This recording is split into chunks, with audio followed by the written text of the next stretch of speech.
Apa kabar Anda? Sedang berpikir apa Anda sekarang? Berpikir adalah sesuatu yang terkadang berdampak kebaikan atau keburukan. Al-Imam Ibnu Qayyim rahimahullah berkata di dalam kitab Miftah Daris Sa'adah, aslu kulli khairin wa aslu kulli syarrin wal fikr. Asal segala kebaikan dan asal segala keburukan adalah berpikir. Kok bisa begitu?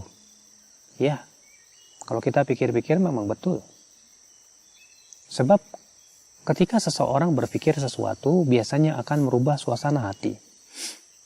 Lalu kemudian menimbulkan niat.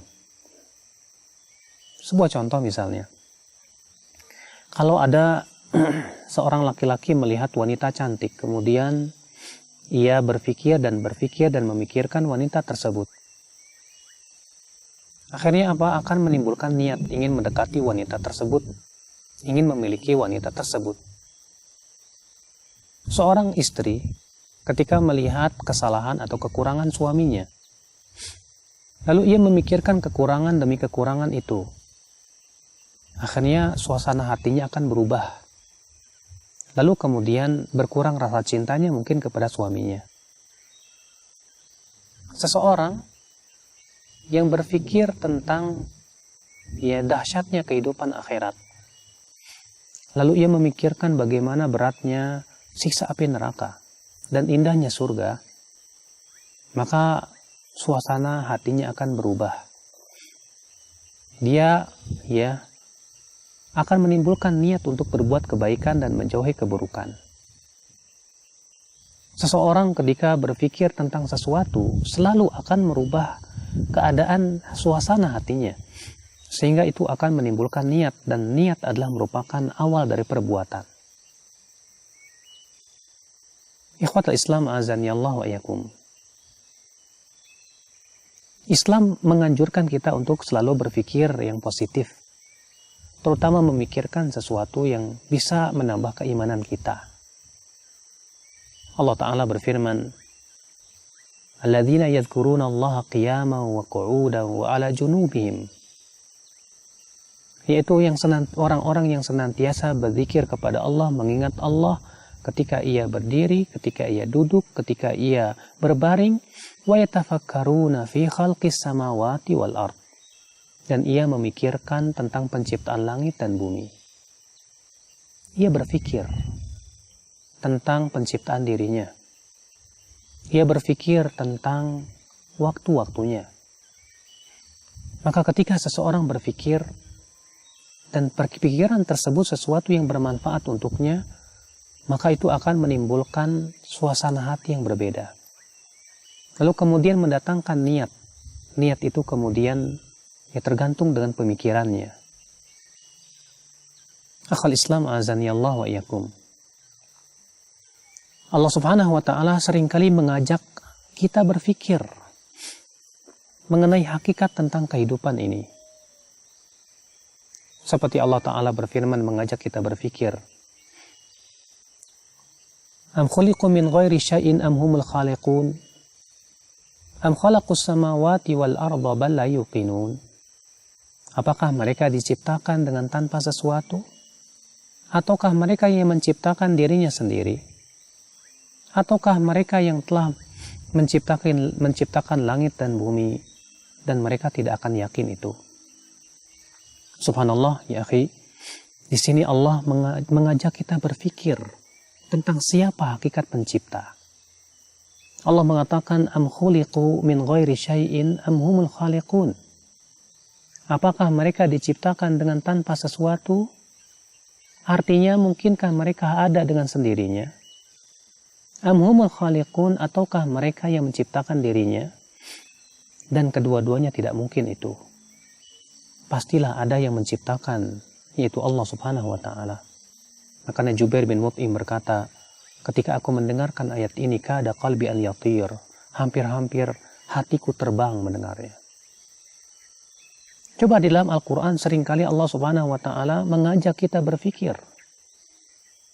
Allah berfirman, وَتَرَى الْأَرْضَ خَاشِعَةً فَإِذَا أَنْزَلْنَا عَلَيْهَا الْمَاءَ اهْتَزَّتْ وَرَبَتْ kamu lihat bumi itu kering kerontang.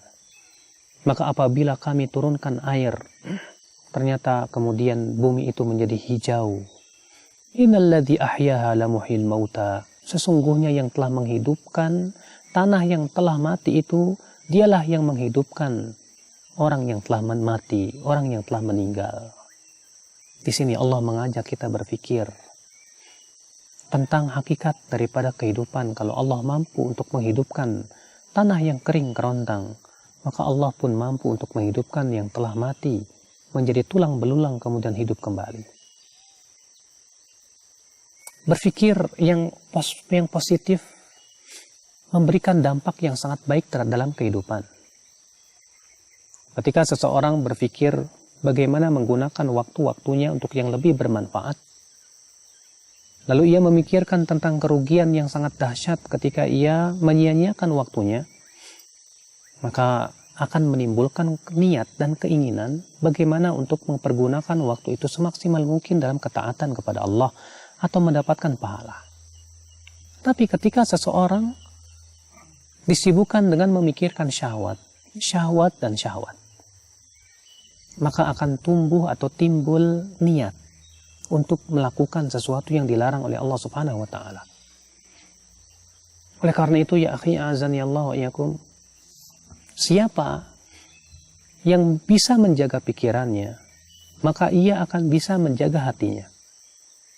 Dan siapa yang bisa menjaga hatinya, maka ia akan terlindung perbuatan dan lisannya. Sebaliknya, mereka yang tidak bisa menjaga pikirannya, yang ia selalu pikirkan adalah syahwat dan hawa nafsunya, maka itu akan berpengaruh kepada suasana hatinya, sehingga hatinya dipenuhi dengan keinginan-keinginan yang tidak baik. Padahal ya akhi, keinginan itu adalah merupakan kekuatan.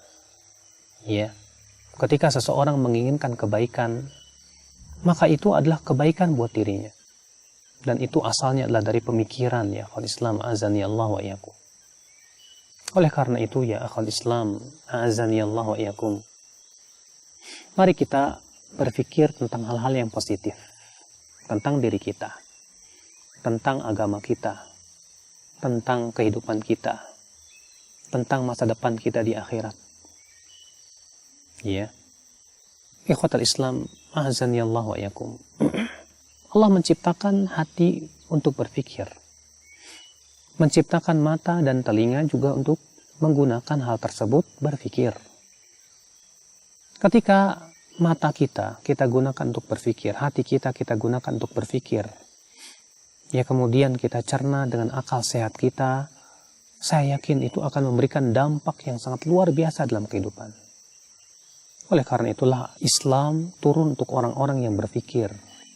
Sementara orang yang tidak menggunakan akal pikirannya, pasti dia akan terombang-ambing dalam hawa nafsunya.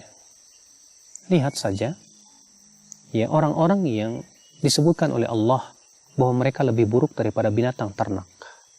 Kenapa? Karena mereka tidak mempergunakan akal pikirannya untuk memikirkan tentang hakikat kehidupannya. Allah berfirman, وَلَقَدْ ذَرَأْنَا لِجَهَنَّمَ كَثِيرًا مِنَ الْجِنِّ وَالْإِنسِ lahum qulubun la yafqahuna biha. Sungguh kami telah mempersiapkan untuk neraka jahanam penduduk-penduduknya daripada manusia dan jin. Mereka punya hati tapi mereka tidak gunakan untuk berpikir, memahami. Mereka mempunyai mata tapi tidak gunakan untuk melihat tanda-tanda kebesaran Allah. Mereka mempunyai telinga tapi tidak digunakan untuk mendengarkan ayat-ayat Allah. Mereka itu, kata Allah, seperti binatang ternak, bahkan lebih sesat lagi. Kenapa? Karena ia tidak mempergunakan akal pikirannya untuk memikirkan sesuatu yang positif dalam hidupnya, tentang tujuan hidupnya, tentang untuk apa ia hidup di dunia ini. Semoga kita termasuk orang yang senantiasa berpikir positif ya akhi. Hari ini kita sedang berpikir apa? Esok dan lusa kita berpikir apa? Semoga itu menjadi kebaikan. Subhanakallah bihamdik. Asyhadu an la ilaha illa anta astaghfiruka wa atubu ilaik. Wassalamualaikum warahmatullahi wabarakatuh.